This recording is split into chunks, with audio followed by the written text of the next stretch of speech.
ಸಖತ್ ಖಾರ ಬಣ್ಣ ಮತ್ತು ರುಚಿ ಆಚಿ ಚಿಲ್ಲಿ ಪೌಡರ್.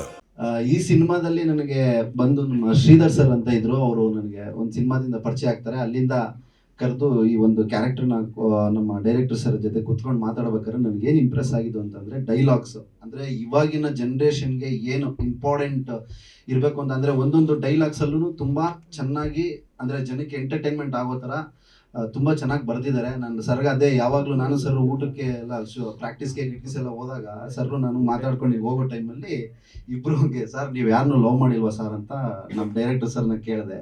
ಅದಕ್ಕೆ ಅವರು ಸರ್ ಸೀಸನ್ ತಕ್ಕನಂಗೆ ರೀಸನ್ ಕೊಡದೆ ಎಲ್ಲ ಹೋಗ್ಬಿಟ್ರು ಸರ್ ಅಂತ ಅವ್ರು ನನಗೆ ಹೇಳ್ತಿದ್ರು. ಸೊ ಸರ್ ಸಖತ್ತಾಗಿದೆಯಲ್ಲ ಸರ್, ಇದನ್ನೆಲ್ಲಾದ್ರೂ ಒಂದು ಸೀನ್ಗೆ ಹಾಕೊಂಬೋದಲ್ಲ ಅಂತ ಸರ್ಗೆ ಹೇಳಿದೆ. ಹಂಗಂದಿದ ತಕ್ಷಣ ಅದು ಮಧ್ಯದಲ್ಲೇ ನೋಡಿ ಹೇಳ್ಬೋದು, ಅದು ಲಾಸ್ಟಲ್ಲಿ ಟೀಸರಲ್ಲಿ ಅದು ಬರುತ್ತೆ. ತುಂಬ ಚೆನ್ನಾಗಿ ಅದ್ಭುತವಾಗಿ ರೈಟಿಂಗು. ನನಗೆ ಸ್ಕ್ರೀನ್ ಪ್ಲೇ ಇನ್ನೊಂದು ವಿಷಯಕ್ಕಿಂತ ನಿಮಗೆ ಡೈಲಾಗ್ಸ್ ಮಾತ್ರ ತುಂಬ ಎಂಟರ್ಟೈನಿಂಗ್ ಆಗಿದೆ, ಎಲ್ರಿಗೂ ಇಷ್ಟ ಆಗುತ್ತೆ. ಸೊ ಇದರಲ್ಲಿ ನಾನು ಹೀರೋ ಫ್ರೆಂಡ್ ಕ್ಯಾರೆಕ್ಟ್ರು ಮಾಡಿದ್ದೀನಿ. ಸೊ ಅವ್ರ ಜೊತೆನೇ ಟ್ರಾವೆಲ್ ಆಗುತ್ತೆ ನನ್ನ ಕ್ಯಾರೆಕ್ಟ್ರು. ಸೊ ಒಂದು ಒಳ್ಳೆ ಕಾಮಿಡಿಯಾಗಿ ನಿಮ್ಮನ್ನು ನಗಿಸುವಂಥ ಮತ್ತೊಂದು ಪ್ರಯತ್ನ ಮಾಡಿದ್ದೀನಿ. So thank you so much. ಎಲ್ರಿಗೂ ಒಳ್ಳೇದಾಗಲಿ. ಸುಖಿ ಭವ. ಎಲ್ಲರಿಗೂ ನಮಸ್ಕಾರ. ಮೊದಲನೇದಾಗಿ ಎಲ್ಲರಿಗೂ ಸಂಕ್ರಾಂತಿ ಹಬ್ಬದ ಆರ್ಥಿಕ ಶುಭಾಶಯಗಳು. ಆಮೇಲೆ ನಮ್ಮ ಸಿನಿಮಾಗೆ ಸಪೋರ್ಟ್ ಮಾಡಕ್ಕೆ ಬಂದಿರೋಂಥ ಎಲ್ಲ ಮೀಡಿಯಾದವ್ರಿಗೆ ತುಂಬ ಹೃದಯದ ಧನ್ಯವಾದಗಳು.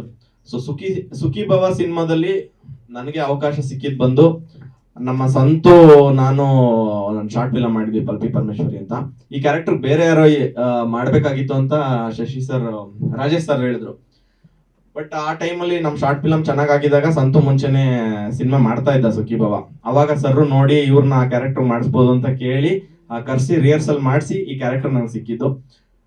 ಈ ಸಿನಿಮಾದಲ್ಲಿ ಒಂದು ಕಾಮಿಡಿ ಅಂದ್ರೆ ಎಷ್ಟು ದಿನ ಏನ್ ಶಾರ್ಟ್ ಫಿಲಮ್ ಮಾಡ್ತಾ ಇದ್ವಲ್ಲ ಆ ತರನೇ ಟ್ರ್ಯಾಕ್ ಹೋಗ್ತಾ ಇದ್ರು, ನಮ್ದೊಂದು ಸಪರೇಟ್ ಟ್ರ್ಯಾಕ್ ಹೋಗ್ತಾ ಇದ್ರು. ನಿಮ್ಗೆ ಕೊನೆ ಸಿನಿಮಾದಲ್ಲಿ ತುಂಬಾ ಚೆನ್ನಾಗಿ ಕನೆಕ್ಟ್ ಆಗ್ತಾರೆ ಜನ. ಅಂದ್ರೆ ಸಿನಿಮಾ ಮುಗಿದ ಮೇಲೂ ಕಾಡೋ ಅಂತ ಕ್ಯಾರೆಕ್ಟರ್ ನಮ್ದು. ಅದು ಒಳ್ಳೆ ಆಪರ್ಚುನಿಟಿ ಕೊಟ್ಟು ಈ ತರ ಎಮೋಷನಲಿ ಒಂದು ಎಕ್ಸ್ಪೋಸ್ ಅಂದ್ರೆ ನಾನು ಯಾವತ್ತೂ ಎಮೋಷನಲಿ ಅಷ್ಟು ಜಾಸ್ತಿ ಮಾಡಿರ್ಲಿಲ್ಲ. ಸೊ ಅದೊಂದು ಅವಕಾಶ ಕೊಟ್ಟಿದ್ದಕ್ಕೆ ರಾಜೇಶ್ ಸರ್ಗೆ ಥ್ಯಾಂಕ್ ಯು ವೆರಿ ಮಚ್.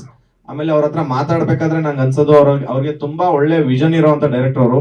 ಅದ್ಭುತವಾಗಿ ಕಥೆನ ಮಾಡೋಂಥ ಕೆಪಾಸಿಟಿ ಅವ್ರಿಗೆ 100% ಇದೆ. ಮುಂದಿನ ದಿನಗಳಲ್ಲಿ ಒಳ್ಳೆ ಕಥೆಗಳನ್ನ ಮಾಡ್ತಾರೆ. ಸುಖಿ ಭವನನು ಅದ್ಭುತವಾಗಿ ಬಂದಿದೆ ಸಿನಿಮಾ.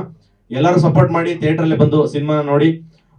ಪ್ರೊಡ್ಯೂಸರ್ ಸರ್ ಅವ್ರಿಗೂ ತುಂಬಾ ಒಳ್ಳೆ ವಿಷನ್ ಇದೆ. ಅವ್ರು ನೋಡ್ತಿದ್ರೆ ನಮ್ಗೆ ಅನ್ಸೋದೇನು ತುಂಬಾ ಕಾಮ್ ಆಗಿರ್ತಾರೆ. ಅಂದ್ರೆ ಬೇರೆ ಯಾರೇ ಟೆನ್ಷನ್ ಇದ್ರು ಮೇನ್ ಟೆನ್ಷನ್ ಆಗದೆ ಪ್ರೊಡ್ಯೂಸರ್. ಬಟ್ ಈ ಸಿನಿಮಾದಲ್ಲಿ ಬೇರೆ ಎಲ್ಲ ಟೆನ್ಷನ್ ಆಗಿದ್ರು ಕಾಮ್ ಆಗಿರ್ತಿದ್ರು ಪ್ರೊಡ್ಯೂಸರ್ ಮಾತ್ರನೇ ನಾವು ನೋಡ್ದಂಗೆ. ಸೊ ನಮ್ಮ ಸುಖಿ ಭವಗೆ ಎಲ್ಲರೂ ಸಪೋರ್ಟ್ ಮಾಡಿ. ಫೆಬ್ರವರಿ 6 ನಮ್ ಸಿನಿಮಾ ರಿಲೀಸ್ ಆಗ್ತಾ ಇದೆ. ಎಲ್ಲರೂ ಥಿಯೇಟರ್ಗೆ ಬಂದು ಸಿನಿಮಾ ನೋಡಿ. Thank you very much.